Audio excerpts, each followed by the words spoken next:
and looking anxiously forward to the words of our esteemed Premier.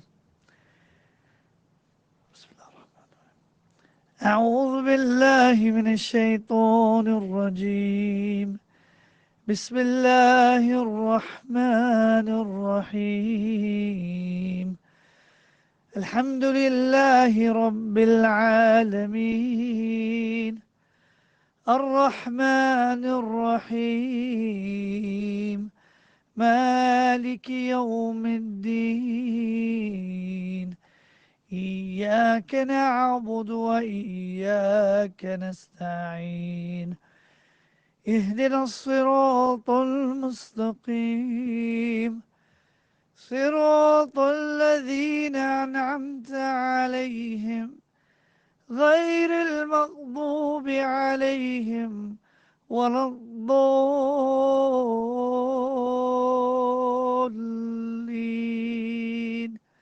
Amen.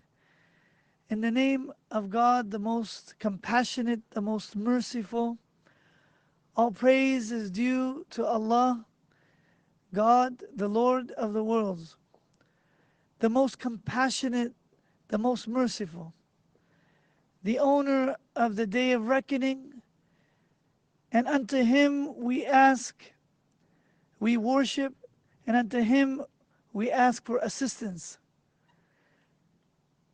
May He guide us upon the straight path, the path of those whom He has favored, and not of those who have gained His anger and have been left astray.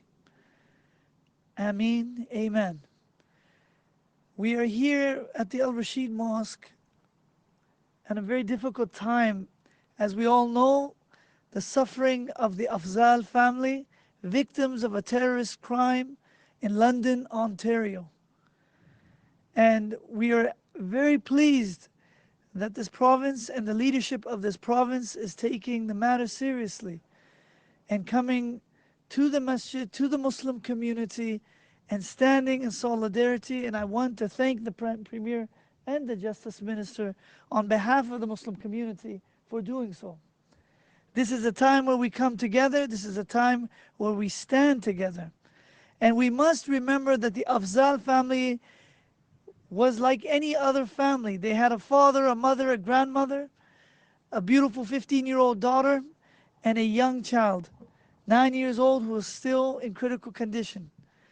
However, Islamophobia is not isolated to this one incident, but rather there is a pattern, and there is an alarming pattern. I would like to end my talk with a prayer for them, a prayer for those who have fallen due to white supremacy, a prayer for those who have fallen due to white supremacy and colonialism and imperialism, a prayer for those who have yet to have their deceased ones even given the dignity of being named, the 215 children who are still unnamed, and the thousands of children who have yet to be named from the likely unmarked graves across this country. We have much prayer to do, we have much healing to do, and we have much action to do. We have a lot on our hands and a lot on our plate, inshallah. Oh Allah, the most kind, the most merciful, the most just, we ask, Ya Allah, at this very moment, at this very place, and at this very time, we beseech you and implore you for your kindness. O Allah, with your divine hand and mercy and guidance, show us the way to healing, show us the way to justice, show us the way to understanding, peace and harmony. O God, the God that sees no difference in His creation except through their piety, we ask, O Allah, illuminate our hearts, each and every one who resides in this nation, and let them be brothers and sisters. Let them be holding hand in hand, heart in heart, and let this country be a beautiful country, not a country that has been besmirched by hate and besmirched by white supremacy. We ask, O Allah, in your goodness, in your love, to guide our leaders who have been bestowed the responsibility of bringing peace, justice and goodness to not one Albertan, not one segment of Alberta, but to all Albertans and to all Canadians. I end with that and I ask you, oh Allah, bless our Muslim community as well, who are looking to heal. And the leadership of our Muslim community, the Al Rashid Mosque, and all of the mosques of this community. O Allah, we ask Ya Rabbil Alameen, O Lord of the worlds, to bless us all in your kindness and goodness and illuminate all of this land with your love. Ameen. And I'd like to introduce the Premier and to invite him to the podium. Thank you. Thank you very much, Sayyidina. Assalamu alaikum. Good morning to you and everybody here from the Al Rashid Mosque who are joining us for your welcome. Thank you to Noor Al Hanadi. Thank you to Jim Abagush, Walid Zain, Basim Kadri, Omar Asif, and others from the community. I want to also thank Minister of Justice and Solicitor General Kaycee Madu and member of the legislature Mickey Amory for joining me here today. We came here in part just on behalf of Alberta's government to, in a personal and direct way, express our most profound condolences to the entire Alberta Muslim community following the terrible mass murder, hate crime, and act of terrorism against members of the London, Ontario Muslim community, the Afzal and Salman families. Thank you for opening us with a prayer, Sayyidina, and we join our prayers to yours in praying for the souls of the four innocent people whose lives were so brutally taken simply because they were walking in a park in a peaceable Canadian city on a nice spring evening. The notion that they were targeted by a hateful individual simply because of who they were and of their faith, how they were dressed, because they represented the other, is a brutal reminder to us all of the reality that many Canadians cannot completely take for granted their own security. And this is a national shame. It is one that we must all address. Alberta's legislature did so in a motion expressing solidarity with the Muslim community, condemning this brutal act of anti-Muslim violence, and in rededicating ourselves to fight Islamophobia and all forms of hatred and bigotry. I was particularly moved in that debate in the legislature this week by a statement from my colleague, member of the legislature, Mohammed Yassin, who said that it was the family that had been targeted was a family just like his, that looked like his, that prayed like him, and which was attacked while going for an evening walk, just as his family does every night. It underscored how this attack has affected Muslims all across Canada, and while we reach out in prayer and hope for the recovery of the young boy who has survived the attack, we must be moved by the notion that Muslims from every part of Canada feel vulnerable, our neighbors. And I call on all Albertans to reach out to their Muslim friends and neighbors, and even if there are Muslims in your workplace, Muslims in your neighborhood who you have never really gotten to know, now is a time to reach out to them, to get to know them, and just to wrap an arm around them and to show your personal support, to show your compassion, to suffer with them through this time of difficulty, of loss, and of mourning. I pointed out in the legislature in debate this week that those who seek to make Muslims somehow feel unwelcome in Canada do not know our own history. They certainly don't know our Alberta history, because in many ways the history of Islam in Canada the cradle of it is right here in Alberta, right here in Edmonton.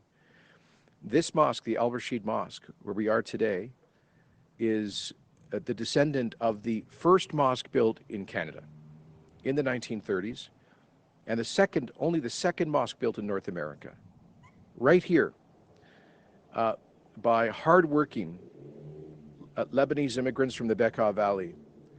One of the families who helped to build this mosque was the Shaban family. And the son of that family went on to become the first Muslim elected anywhere in Canada, anywhere in the British Commonwealth, and served in the cabinet of Premier Lougheed. The first Muslim elected to the Parliament of Canada was an Edmonton MP, Rahim Jaffer. The first Muslim elected as a major city mayor in Canada is Calgary's Mayor Nahid Nenshi. The first Muslim vice-regal representative of the Queen is our own wonderful, honorable Salma Lakhani. This Muslim community is not a new community.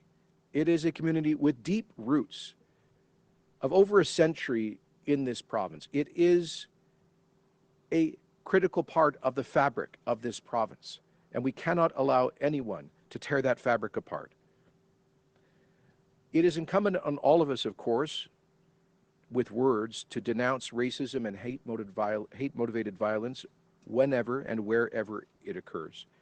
But it is also incumbent upon us, especially on government, to act, to take real action, to make racial, religious, and vulnerable minorities feel safe and protected.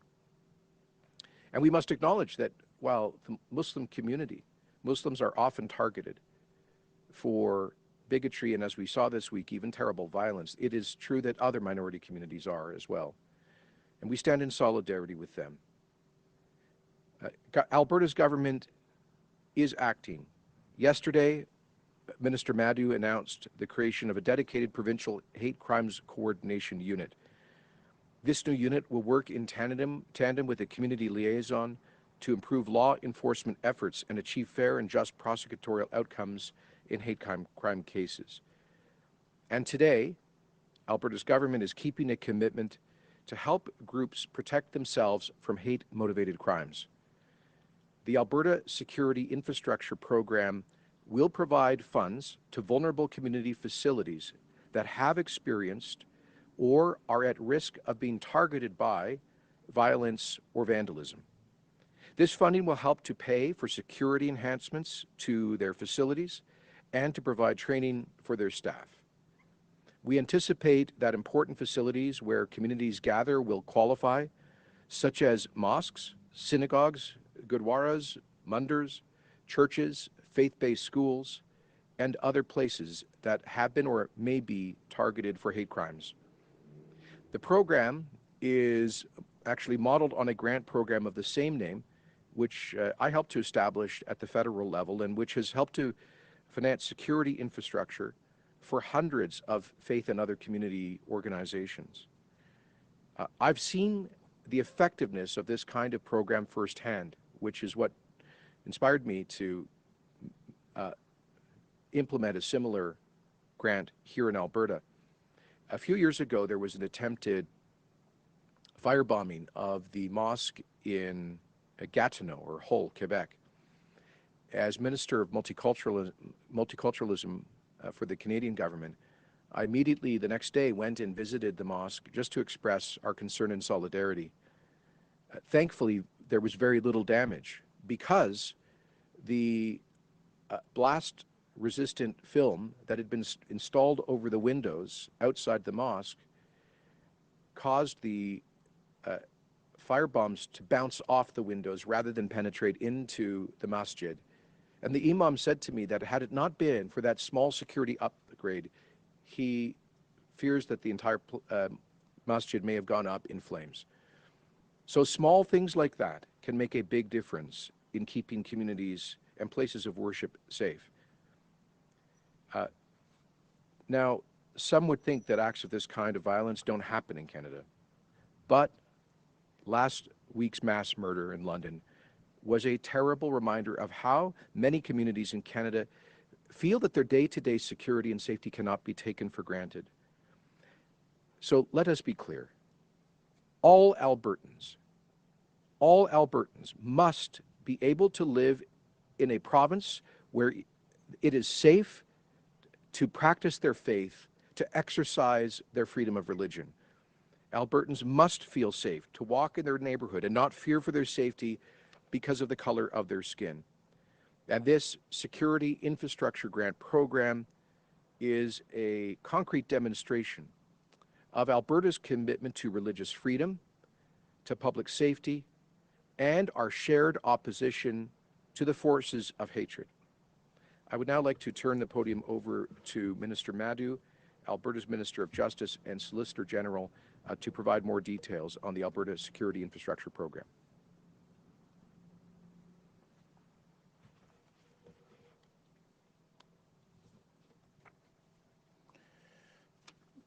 Thank you, Premier. Good morning. Assalamu alaikum.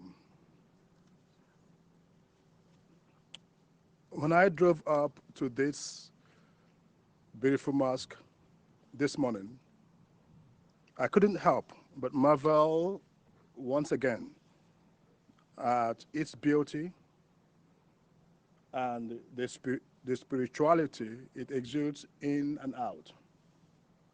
Sadly, though, it's an unfortunate fact of life that places of worship like this can be targets of hate-motivated crimes, including right here in our province. Vandals painted graffiti on the Bethel Israel Synagogue in 2015. A Calgary Sikh Gurdwara was vandalized in 2016. And this very mosque we are standing in front of has been a constant target of multiple vandals over the years. Graffiti, property damage, intimidating threats, and acts of violence all have serious psychological and physical cost on the people who work and worship at these facilities. Not to mention its financial cost and its human toll. They should not be asked to bear the cost of preventing such damage all on their own. Through the Alberta Security Infrastructure Program, our government, your government, would help facilitate targeted facilities targeted by hate-motivated vandalism, violence, theft, and harassment. Such facilities include places of worship, such as this beautiful mosque, temples, synagogues, Gurdwara, and churches. Community centers like Indigenous Friendship Centers and drop-in centers. Ceremonial facilities and monuments used by an identifiable group. Grant applicants will be able to apply to two streams of funding. The first will provide up to $10,000 to complete security assessment and for staff to undergo specialized security training and education. The second will provide up to $90,000 for the purchase and installation of security equipment, such as alarm systems, fences, gates, security window film, cameras, motion detectors, and anti-graffiti sealant. The initial grant call will take place in this fall, and we will provide full details on eligibility and application process in the coming weeks. For now, though, let me say I am very proud to lead the men and women in the Justice Department that takes hate crime and racial violence seriously. That means not just prosecuting these crimes, but doing what is necessary to prevent them from happening. My goal as Justice Minister is to ensure that we prevent them before they occur. But when they do occur, I promise you that they will be thoroughly investigated and we will bring the perpetrators to justice. Because, as I have always said, the promise of our province is that it doesn't matter where you come from, it doesn't matter the color of your skin, it doesn't matter where you worship, it doesn't matter your childhood circumstances, the socio-economic, religious circumstances of your birth. In this province, we want you to achieve your full potential and live a complete life.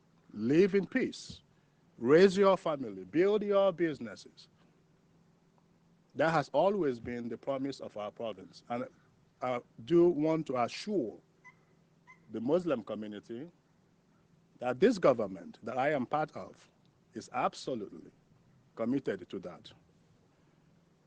This program and the two hate crime initiative we have announced yesterday, a community liaison and hate crimes coordination unit, are a concrete actions we are taking to help keep all Albertans safe and protected.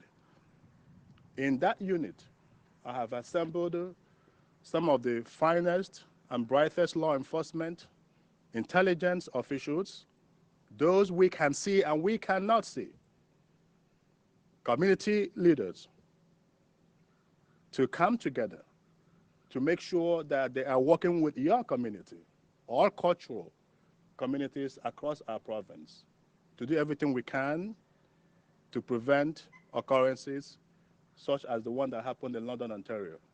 My condolences once again to the Muslim community, the Afzal and Salman family, and our prayers for the recovery of the 9-year-old Fayez. Thank you so much.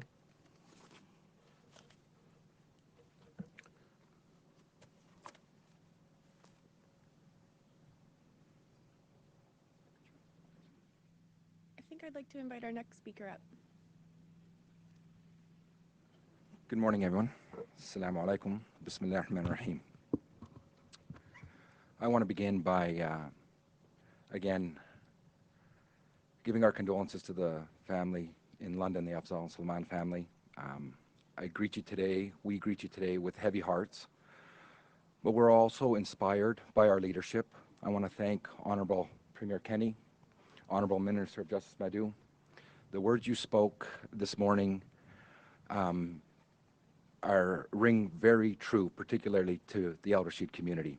You talked about the history of the Muslim community in Alberta, how productive and beneficial it has been to this incredible land. Minister Madu, you talked about the promise of Alberta. You talked about the promise that any child can wake up and dream to be whatever he or she dreams to be. This is a nation in which we encourage that, we foster it, we inculcate it in our textbooks, we inculcate it in our hearts. I grew up in a country where I was told we were a mosaic. And that fabric that you spoke about in Alberta, as we continue to weave that fabric and we tighten and strengthen it, we as a Muslim community, we hear the whispers of hate, but we are a community that listens to love. Canada is a place of love. And what you're doing today, Honorable Minister and Premier, is an act of love. We heard the words, we've had the sentiments, we've had the hugs, but now there's action. And these security measures, these grants, this hate crimes unit is absolutely necessary. So as we work towards the dream that you speak about, that we speak about, we don't live in that dream. We aspire to that, but we live in reality. And the reality is the Muslim community is under attack. And it's not just the violence, it's the sneers, it's the looks. Our women in their hijabs are visibly targeted. And it's the small things that add up, that turn into a catastrophe. So we appreciate, Honorable Premier, that you asked other Albertans to reach out and talk to a Muslim. Don't assume. Get to know them. We are part of the landscape. We are the landscape. We, I mean we, not Muslims, I mean we. And it's a place in which I call myself a Canadian Muslim, an Albertan, Muslim. I have deep roots in this province. My family's been coming since the 20s. This mosque is a testament to the beauty of this place. And I say that because in 1938, when Europe was tearing itself apart and was on the brink of a Second World War and a genocide against a religious group and others, minorities, Edmonton, Alberta, this cold prairie place, was coming together to build a mosque. And it was built not by Muslims only, but by the greater community, the Christian community, the Jewish community, believers, non-believers. We all came together and said, yes, this is a place where everybody should be able to come, reside, and feel comfortable. So on that note, I ask my fellow Canadians that we just be kind to one another. Just be kind. I'd also like to invite everybody this afternoon at 2 p.m. There'll be a moment of prayer and reflection for the lives that were tragically ripped away from us. So if you could please just take a few moments. I ask everybody, I really do. I'm asking everybody who reaches, this message reaches, just take 2 seconds and say, is this the Canada we aspire to? God bless you. Thank you. And again, we're honored by your presence this morning.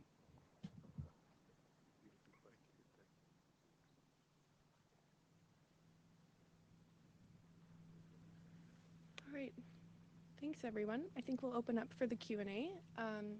We'll do, as per usual, one question and one follow-up. I'll start with anyone on site today. If you have a question, just approach the microphone over there and just direct us to the question you'd like to ask to whom.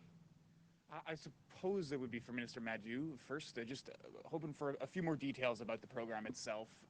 Sounds like about $100,000, maybe per organization. Maybe talk about how the money is being will be distributed. Is it a straight up grant program or is there matching funds? There is absolutely no matching fund. This is a straight up grant of $100,000. This year alone, it will be $500,000 because we are almost half through the year. The year after, it will be $1 million. And as I said, I am very committed. If the needs for more resources are there, if we find we need more than $1 million a year, you can be rest assured that we would make sure that the adequate resources are there to fund this important grant and security infrastructure program. Follow-up? And just, with the announcement of all three of these measures, how do you see them all working together and what are you looking to see as far as change in Alberta as a result of these? As I said in my remarks, we are a province that welcomes everyone. And this is a province of dreams where you can come to and achieve your dreams and live a full life. The goal of these programs, and they have been carefully developed to work together. First, we are going to ensure we protect religious cultural facilities across our province. Second, we have appointed, I am going to appoint a community liaison that is going to work with communities like this and other cultural communities across our province and also work with intelligence and law enforcement community and to make sure that we are keeping an eye on what is going on in our various communities, but with a focus on those communities where we see increasing incidents of hate crime. And third, this particular unit have brought together the finest of our law enforcement intelligence community. As I said, they are going to work closely with communities, with religious groups, with cultural groups, with community leaders, to make sure that we are on top of issues like this before they occur. But when they do occur, I have strengthened, I have created a specialized investigation and prosecution unit within this hate crime unit so that when hate-motivated violence do occur, that we are making sure that they are thoroughly investigated and that justice is done. Thank you, Minister Madu. Next question, if you could just introduce yourself and your outlet as well, thanks. Hi, it's Carly Robinson with City News. Hi, Carly. For the minister, you talked a little bit about prosecuting hate crimes when they do happen.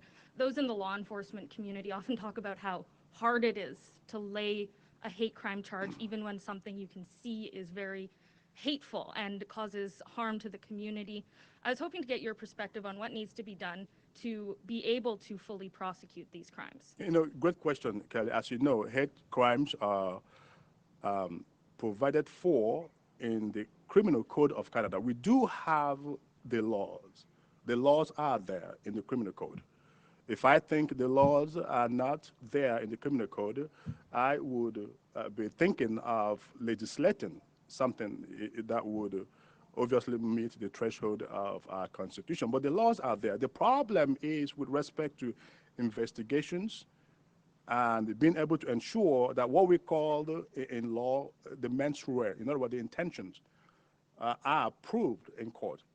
And the best way to tackle that is what I have done with this specialized investigation and prosecution unit that would pay special attention to incidents of hate.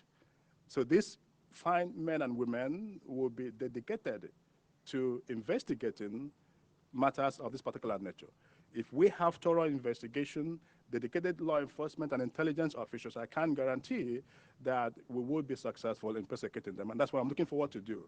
But at the end of the day, I would see the type of result we get from once this kick off, and that would tell us whether or not we need to do more. But for now, I do think that we've got the right mix of programs and capacity in place. Your follow-up, Carly? Follow-up would be for Premier Jason Kenney. We heard in the opening prayer about some of the factors that bring this hate. We heard about colonialism, white supremacy. I'm wondering what needs to be done to fully attack the root cause of this hate in our province, which is potentially cultural, and what needs to be done. Thank you for the good question. I've had many years to reflect on that because I served as Canada's Minister for Multiculturalism for 10 years and Minister of Immigration for 5 years, during which time we welcomed tens of thousands of new Canadians of the Muslim faith. And I visited with every different faith and cultural community in the country. I concluded that the single most powerful weapon against hatred is simply relationships. We can have all sorts of programs. We can put posters in the schools and we can run ads condemning hatred, but I don't think those things are very effective at changing a person's heart. Hatred comes from the heart. The most effective way of changing someone's heart from hatred to respect to love is through relationships, which is why I put out a call today and earlier this week for Albertans to intentionally reach out to Muslims that might be on the margins of their life, that they may not know personally, but to make a point to get to know them. Because once you get to know a person, their story, their family, their aspirations, you can no longer objectify them in some kind of identity category or box. I think that's very important. We've got to get beyond thinking in terms of ethnic and religious categories and boxes and get to know each other as human beings. So one of the programs that I implemented federally was through the Multiculturalism Department was what we called it was a program to match communities, particularly communities that may have had a history of conflict, of people of Tamil and Sinhalese origin, of people of Israeli and Palestinian origin, people of Muslim and Sikh origin from South Asia, and other communities that had perhaps a history of conflict, but also for Canadians who had not really had a direct personal exposure. So, and particularly younger Canadians. So I think that's the key. It has to be a matter of the heart to defeat this kind of hatred. I can only imagine that this twisted individual responsible allegedly for this gross hate crime in London was never developed a normal, friendly, personal relationship with a Canadian Muslim. Of course, another thing that we have to address, all of us, is hatred on the internet, because so much of these bigoted attitudes are, I think, are amplified by crazy and hateful corners of the internet. And so often we see the perpetrators of crimes like these get sunk into a silo of twisted ideas online.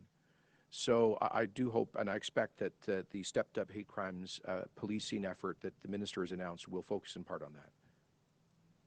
We'll now go to the phones. Operator, can you please put through our first caller? Michael King, Global News. Hi there, for the Premier. What's your concern and how is the Delta variant being factored in when it comes to reopening, since it's seemingly changing the game in terms of infecting people with 1 or even 2 vaccine doses? Okay, well, thank you very much. And I'll just, first of all, point out that Dr. Hinshaw has been asked about that a number of times recently, and she has confirmed that she was asked about this and said that case numbers, for example, in the United Kingdom right now in the last couple of weeks are trending in the wrong direction, and a lot of that seems to be driven by the Delta variant. And that's a country that's well ahead of us when it comes to second dose administered. So given how little, as the previous reports have mentioned, when it comes to X percentage of just 1 dose, when a country that's way ahead of us, well, actually the quote here is too long. Let me just, summarize. We've had the Delta variant in Alberta since April 9.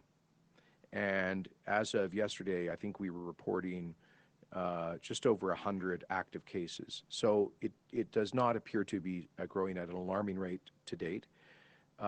Secondly, it's really, as always, a question of a race between vaccines and variants, and we think we're well ahead in the race with the vaccines winning. The real concern about Delta is emerging from the United Kingdom. But what we see there is that the spread is happening primarily amongst younger people, teenagers and 20-somethings, who had not been vaccinated. The United Kingdom didn't start vaccinating people under 30 until just in the past week or so. So they had a huge segment of the population that tends to mix with each other socially that were totally unvaccinated, not even first dose coverage.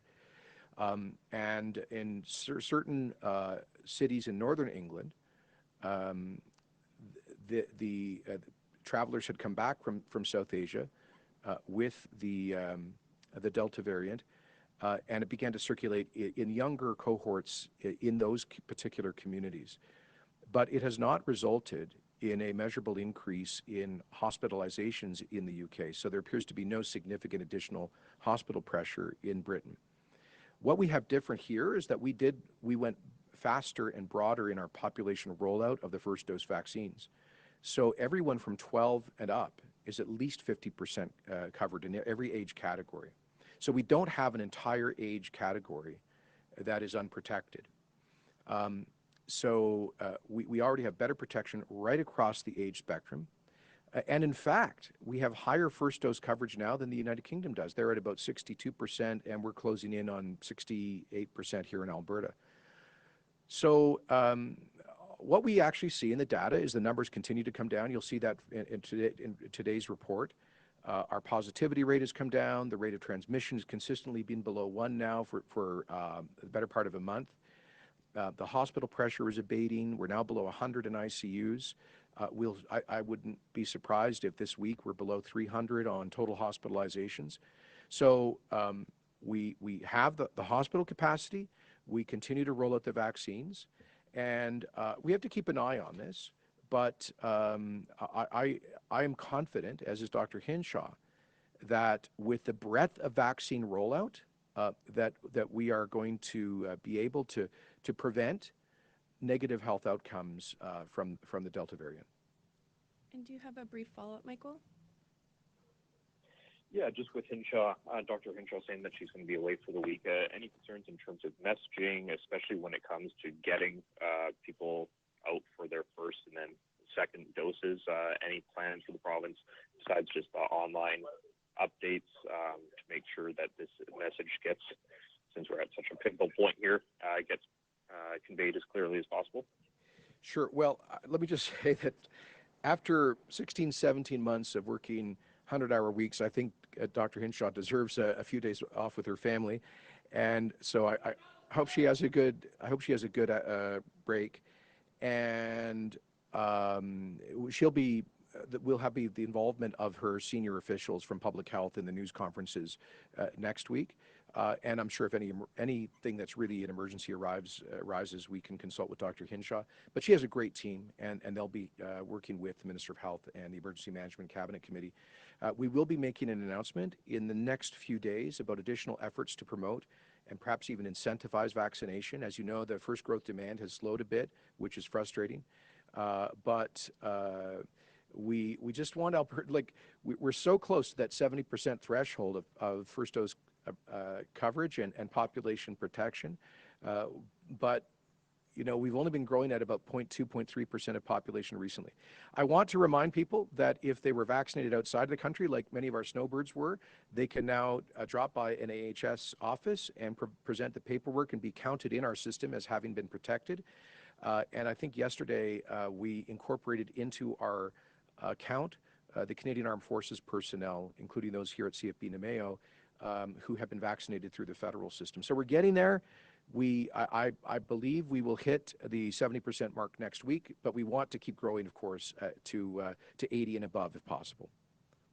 All right, we have time for And I should, I'm sorry to interrupt, Jerica, just to add that we are also stepping up our promotional efforts. There will be a mailer going to every Alberta household. I believe it'll be hitting doorsteps next week, and it will specifically address a lot of the misinformation and misconceptions about the vaccines and their safety. So we're going to be taking that head on, and we're also stepping up our ad campaigns in targeted ways. Thanks, Premier. So we have time for 2 more questions. Operator, can you please put through our second last caller? Janet French, CBC. Hi there. Thanks for taking my question. I'm so sorry. I missed the name of the person who spoke after Minister Madu, but I was hoping that you could tell us, just on touching on Carly's question about preventing people from developing racist attitudes in the first place. What do you think would be the most effective ways, financial investments required or not, to prevent people from developing those kinds of attitudes? I think any kind of a program, it doesn't have to be a program, it just has to be normal relations. It was mentioned that this mosque was built in 1938 primarily by Canadians of Lebanese origin, Muslim Canadians of Lebanese origin. But it was built with the assistance of the Jewish and Lebanese Christian communities at the time. Imagine that.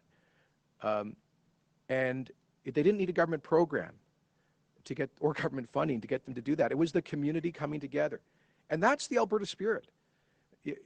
We don't need government to bring people together. We can play a facilitative role, and can and should, but it's really about individuals reaching out to each other, just as they did in 1938, in a world where there was a lot more division. So I think this is something that's got to come organically, naturally from the community. And my message to people, if you were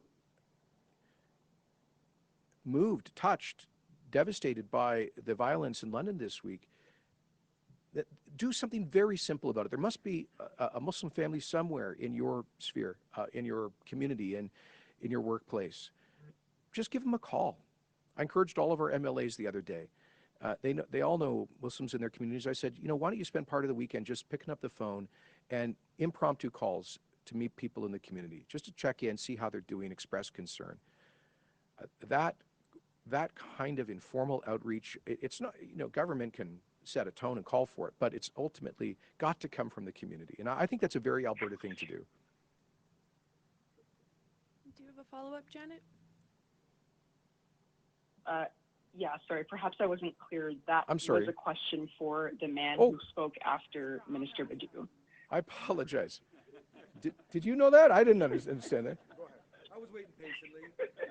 He's way more articulate than me. I don't know about that, but thank you. Yeah. Thank you. No, thank you for the question. It's a great question. I mean, I'm going to pick up on what Premier Kenney said. Relationships are huge.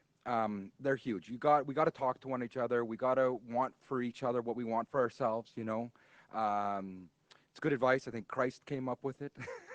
I'll also say that I will challenge the notion of it's important that it's organic because love has to be authentic. Respect has to be authentic. But I mentioned in my speech, I grew up in a country in which, as a little kid, 3rd, 4th grade, we were taught this beautiful idea of a mosaic, a cultural mosaic. And that, Canada is a dream. It's where we are Canadian, but we can celebrate our differences. And I mean celebrate. So, I grew up eating Korean kimchi. I ate roti. I mean, and I went to a school in which everybody was equal. Yeah, we all had our challenges, but no kid wasn't getting the same answer to 2 + 2 because it was all equal. Math is equal. 2 + 2 is 4 for everybody, color, religion, belief. So the idea that you can couple that logic with we're equal as human beings under the law is an extraordinary idea. It's not practiced everywhere in the world. It's practiced in very few places.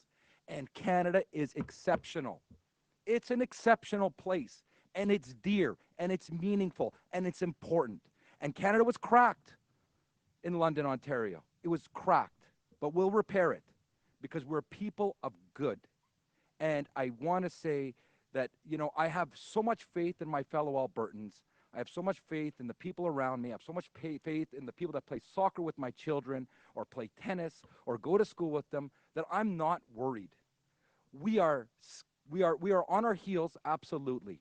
But we're not worried because we know the goodness of this place. We've experienced for over a century. Canada has its crimes, it has its blemishes, but it's moving towards goodness. And I think that can be done through, honestly, trusting one another and a really good education at a very young age. My name is Omer Asif.